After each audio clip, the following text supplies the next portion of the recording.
Bom dia, então, primeiro ano. O tema da aula dessa semana é os partidos políticos e sindicatos do Brasil. Só para deixar claro, é um tema que demandaria mais tempo, tá? É muito amplo, então a gente vai só pincelando mesmo, tá? Ah, esse conteúdo aí que a PEC está propondo para nós. Só aquela pincelada básica. O momento histórico que é contado aqui é a partir de 1930, que é quando, embora tivesse partidos antes de 1930, a PEC traz. Aliás, partidos existem desde lá do Brasil Império, né? Mas a PET traz, então, para nós a partir de 1930, tá? Que aí ele traz mais não a questão do partido político e sim o sindicalismo, tá? A questão sindical, que está atrelada, vai atrelar mais para frente, conforme a gente vai ver no vídeo, com a questão dos partidos políticos. Mas o fato é que, primeiro se preocupa aqui em 1930 com a questão do surgimento dos sindicatos mais organizados no Brasil, tá? Então, 1930 em diante, e ali tem a foto ali, o Vargas ao centro, é o período que começa com a Revolução de 1930, que foi, na verdade, um golpe, né? Uma revolução, ou um golpe, porque evitou que Júlio Prestes assumisse, né? Que tinha sido presidente eleito, assumisse de fato o poder. Discute-se que a eleição teria sido fraudulenta e tal, mas o fato é que marca o fim da República Velha, que é uma república já para a época era muito retrógrada e não conseguia liderar com alguns problemas que o Brasil tinha e que precisavam ser enfrentados, tá?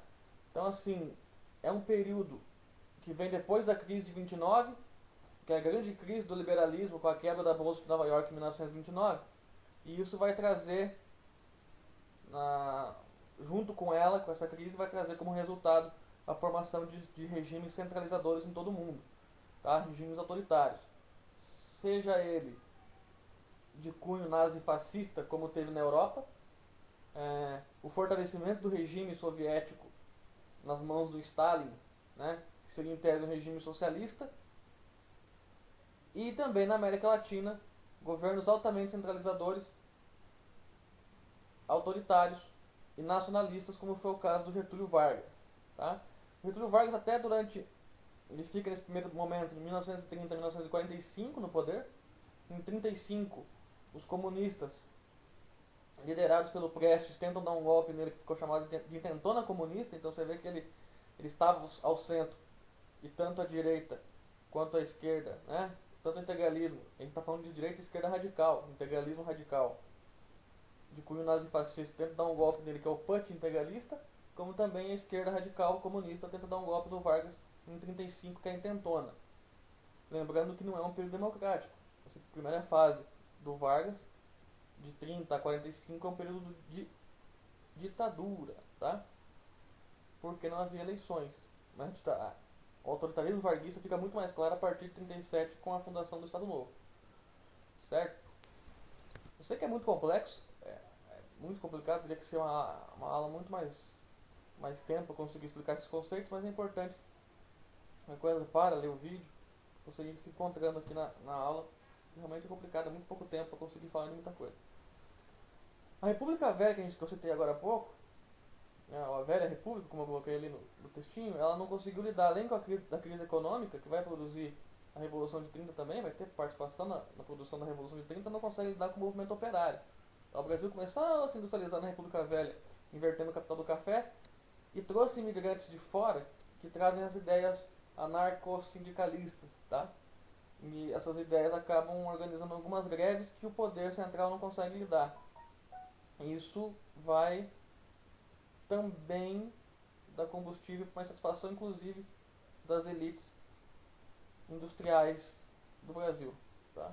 Alguns setores. Esse aqui, ó. Esse é o Getúlio Vargas. Com o fim do Estado Novo, que é esse período aí de 30 a 45, Vargas governa. De 37 a 45 é o Estado Novo, que é quando ele tem todo o poder na mão. Não havia nenhuma discussão sobre a centralização do poder do Vargas, ele praticamente não tinha opositores. Só que chega ao fim, por razões que não dá tempo de explicar aqui, chega ao fim esse período do Estado Novo. E aí formam-se os partidos políticos para a disputa das eleições. Né? A eleição que foi disputada em 45 para o governo em 46, que foi ganho pelo Dutra, já é organizar os partidos políticos. Como que eles se formam? Primeiro é bom lembrar que eles duram menos de 20 anos, esses partidos, porque eles são fechados, começam a ser fechados a partir de 64. Então, os partidos se organizam nesse período aí, de 45 a 64, quando eles disputam as eleições. O PTB, que ele vem da ala trabalhista do Vargas, ou seja, a ala que era ligada aos sindicatos e que eram ligados a Vargas, funda o PTB, que é o Partido Trabalhista Brasileiro. O PCB, que era o Partido Comunista, só que é um partido comunista que ele obedece ao Partido Comunista Central em Moscou. E esse Partido Comunista Central em Moscou, ele dizia o seguinte: vocês devem apoiar as propostas nacionalistas e aqueles que se posicionem como nacionalistas, caso você não consiga chegar ao poder. Por quê? Porque era a única forma, durante a Guerra Fria, de frear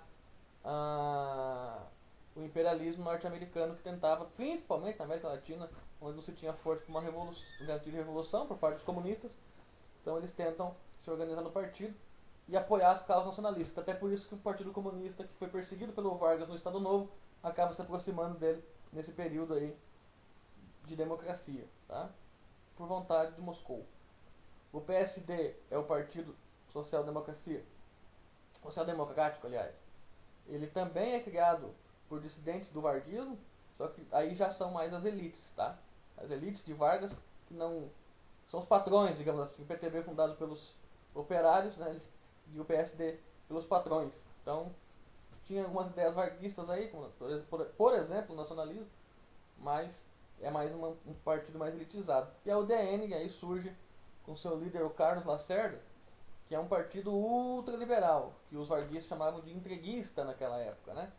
Os entreguistas, o próprio Vargas chamava de entreguista. Ele é o principal opositor do Vargas nesse período aí, do varguismo, nesse período até o golpe de 64. E ele, inclusive, é até ligado ao movimento golpista 64. Mas isso não cabe de elencar agora, que não dá tempo.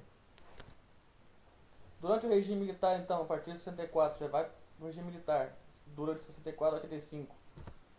Havia dois partidos, a Arena, que é a Aliança Renovadora Nacional, de renovadora não tinha muita coisa, que era o partido dos militares e dos seus subordinados, era o partido oficial do governo, e o MDB, que é o partido que juntava toda a oposição consentida, tá? Não é toda a oposição consentida.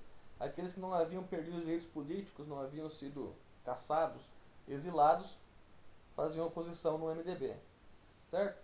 Então era uma oposição autorizada. E os sindicatos, logicamente, num período, principalmente nos anos de chumbo, ele não vai ter uma grande atuação, porque todo movimento que fosse considerado insubordinação, ele era de forma era abafado, né? Ele era combatido pelos militares. Com o fim do regime militar e a promulgação da Constituição de 1988, a Constituição Cidadã de 1988, então os sindicatos novamente se organizam. E aí eles se organizam se livrando um pouco daquele peleguismo, né? Do corporativismo varguista que havia sido desmontado pelos militares. E aí você tem esses sindicatos atuando de uma forma mais autônoma, mais independente, sendo feita mais pelos trabalhadores, vindo mais dos outros trabalhadores. É uma coisa mais popular. E a partir desse movimento sindical, né, que começa já no final do regime militar, e depois participa da direta já, se organiza principalmente o PT, né, o Partido dos Trabalhadores, que vem desse movimento sindical, e do PT surgem vários outros partidos dissidentes do PT depois, num outro momento, tá? Mas por isso está ligado. A questão do sindicalismo e dos partidos políticos estão intimamente ligados por essa razão.